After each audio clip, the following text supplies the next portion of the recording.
সুকান্ত ছাত্রী কিরকম শিখছে? খুব ভালো দাদা, আমার তো মনে হচ্ছে আগামী বছরই রেকর্ড করতে পারবে।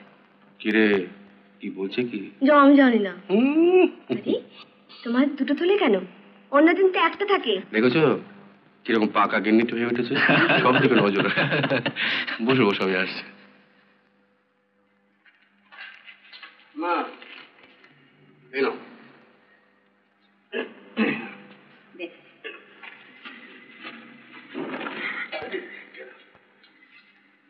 বাবা ফুলকপি এনেছিস? বাবা খেতে ভালোবাসে তাই নিয়ে গেলাম। দেখ ওটা খেয়েছি, দেখ।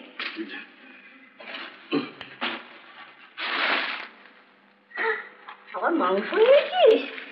হ্যাঁ, একদিনে এত বাজার? ওরা কি হয়েছে বল দেখিনি?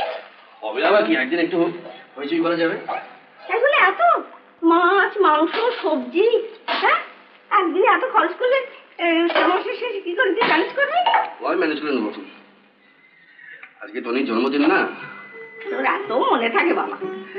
ওর জন্য কতটুকুই বার করতে পারি বলো। তাই ভাবলাম যে যা করেছিস তাতেই আমরা খুশি। তোর একার ওপর এত বড় সংসার, তবু তুই ছিলি বলে আমাদের থাকা খাওয়ার একটা আস্তানা হয়েছে। কি হলো, মৃণাল বাজার করে ফিরলো? হ্যাঁ এই দেখো না, তোমার জন্য দুটো ফুলকপি এনেছে, তাছাড়া অর্ধেক বাজার তুলেও এনেছে। আজ টনির জন্মদিন। এই দেখো কাণ্ড, এখানে এসে সব ভুলে গেছি। হ্যাঁ টনির মনে আছে তো? আচ্ছা এই টনি, টনি এদিকে এদিকে এদিকে। বাবা দাদা বাজার করে ফিরলো, কোথায় একটু চাটা করে দেবে না তুমি? দিচ্ছে দিচ্ছে, তুমি তো ব্যস্ত হচ্ছে কেন? এই টনি শোন,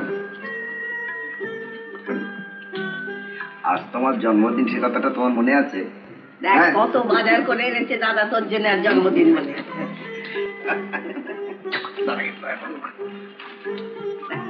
আরে দাদাকে প্রণাম কর। ভক্তি করে কর, ভক্তি করে কর। ব্যাপারটা আছে একটা ব্যাপার বলতে বাধা আছে? পরে বলবো।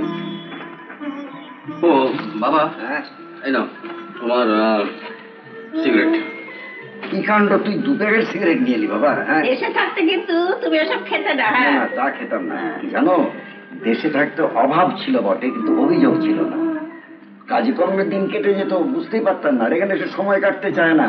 রিটায়ার্ড লাইফের কাজ, অবসর প্রাপ্ত জীবনের অভিশাপ মিলে বাবা। মা, সুকান্তকে খেয়ে যেতে বলবো নাকি?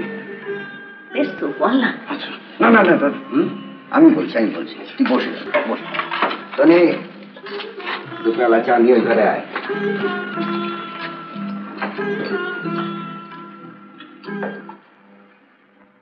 ওরে বাবা, মা মা ধরে আমাকে দিও না, বাবাকে দাও, বাবাকে দাও। পাগল নাকি? আমাকে মিনালকে দাও, দিনের বেলা খাওয়া হয় না কোনোদিন। খা খা। না না, তাহলে তুমি 2 পিস মাছ নাও। তা আমি নিচ্ছি। না আমাকে দিতে হবে না, তুমি এক কাজ করো, তুমি টনিকে দাও। কেন কেন? আচ্ছা সুকান্তকে দাও। আরে খাওয়াতে পারো তোমাদের খাবার বয়স, তোমাদের বয়স লোহা চিপিয়ে খেতাম। হ্যাঁ তুমি আমার মাথা চিবিয়ে খেও।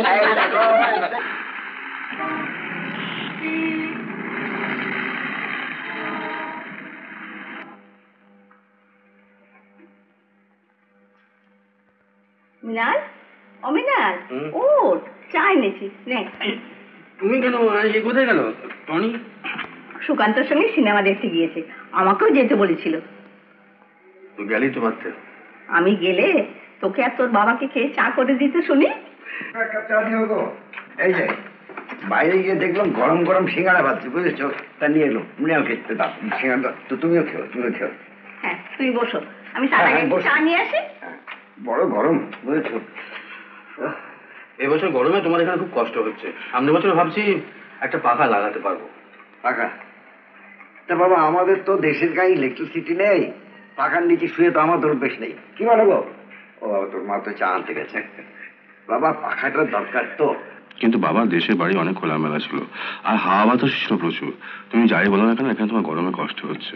সেটা ঠিকই ভাই, কি জানো, দেশের বাড়ি তো খুব কষ্টে ছিলাম, তবে মানসিক আনন্দ ছিল।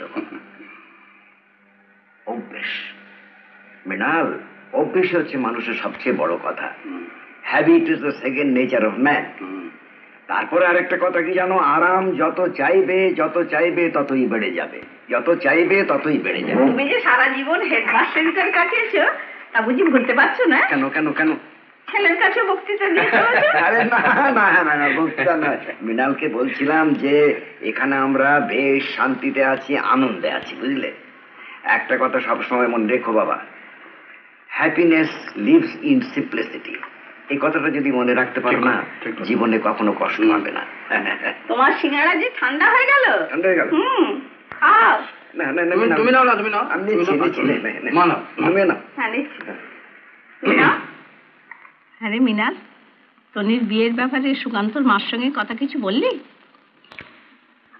একদিন গিয়েছিলাম মা, সুকান্ত মা তো খুব খুশি, তবে ওই বিয়ের তারিখটা ঠিক করার ব্যাপারে একটু সময় চাইছেন। কেন? বললেন যে আমার একটিমাত্র ছেলের বিয়ে, সব আত্মীয় স্বজনদের বলতে হবে, টাকা পয়সা জোগাড় করতে হবে, তাই একটু সময় চাইছেন। তুই আর একদিন যা, খুব বেশি দেরি যেন না করে। তনির বিয়ে হলে আমি শান্তি পাই। তুমি তো তাড়াতাড়ি করছো, কিন্তু তোমার হাতের ওই দুগাছি সোনার চুড়ি ছাড়া আমাদের কি আর কিছু সম্বল আছে? হ্যাঁ, তা মৃণাল তৈরি কিনা একবার জিজ্ঞাসা করেছো? এ আবার জিজ্ঞেস করবার কি আছে বাবা, টনির বিয়ে, সব দায়িত্ব আমার। সুকান্ত ছেলেটা বড় ভালো, তাই ওকে হাতছাড়া করতে চাইছিলাম না। বললাম তো টনির বিয়ে সব দায়িত্ব আমার, তোমরা এত ভাবছো কেন? ওই তো দাদা ঘরেই আছে, এসো না এসো। আয় টনি, এসো সুকান্ত, এসো। তারপর ছবি দেখা হলো? দারুণ ছবি দাদা, তুমি না দেখলে না ভাবতেই পারবে না। কি ছবি রে? একটা ইংলিশ ছবি দাদা, যুদ্ধের ছবি। ও ইংরেজি ছবি, তাহলে মাকে না নিয়ে গিয়ে ভালোই করো। কেন কেন, তোর মা ইংরেজি জানে না? ইয়েস, নো, ভেরি গুড, জানো তো? বলে দাও, বলে দাও। আমি ইংরেজি জানি না বুঝি, তবে শোন, আই মানে আমি, ইউ মানে তুমি, ইট মানে যাও, ও মানে খাও। ইট মানে যাও, গো মানে গাও। বাবা হ্যাঁ, বিয়ের পরে তোর বাবার কাছে আমি ইংরেজি শিখেছি। এই জন্যই তো আমাকে আর্লি রিটায়ার করতে হলো রে বাবা, চাকরি যেত। ওরে বাবা, মানে যাও গো মানে। প্রথমে এত কড়া সমালোচনা করলেন না? ব্যাপারটা হলো স্যার, আমরা গোড়া থেকেই সরকারকে একটু সচেতন করতে চাইছি। আরে নীতি কার্যকরী হোক, তার রেজাল্ট দেখো।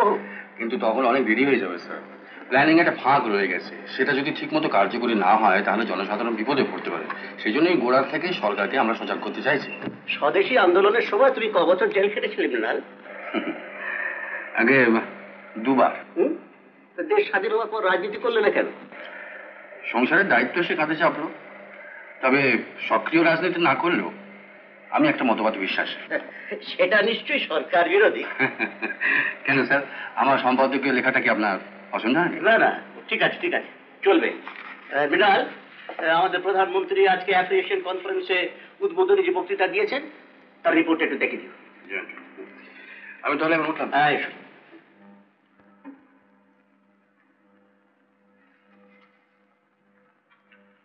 অচিন্তা কি খবর? আর পারি না বাবা, এই সমস্ত কাজ একা আমাকে সামলাতে হয়।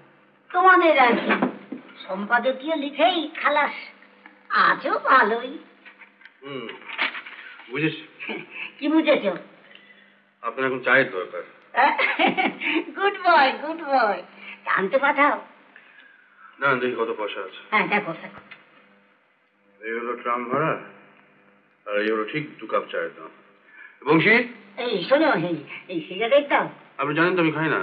এই দেখো, এই সিগারেটের জন্য আবার সত্যজিতের ঘরে যেতে হচ্ছে না, মুশকিলে ফেললে। তা শোনো, চাটা ওখানেই পাঠিয়ে দিও, বুঝলে? ভদ্রলোক বাইরে আপনার জন্য অনেকক্ষণ বসে রয়েছেন। আমার জন্য? কি না? নাম তো জিজ্ঞেস করেনি। আচ্ছা ঠিক আছে, ভদ্রলোক তুমি এখানে পাঠিয়ে দাও। আর শোনো, এই 2 কাপ চা নিয়ে আসবে, 1 কাপ আমাকে দেবে, আর 1 কাপ অচিন্ত বাবুকে। সত্যজিৎ বাবুর ঘরে আছে। ঠিক আছে।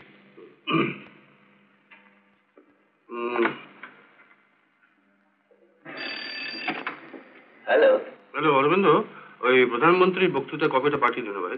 আমি এখনই পাঠিয়ে দিচ্ছি দাদা। উত্তম কুমারের সেরা সিনেমা দেখতে হলে ডাউনলোড করুন ক্লিক অ্যাপ।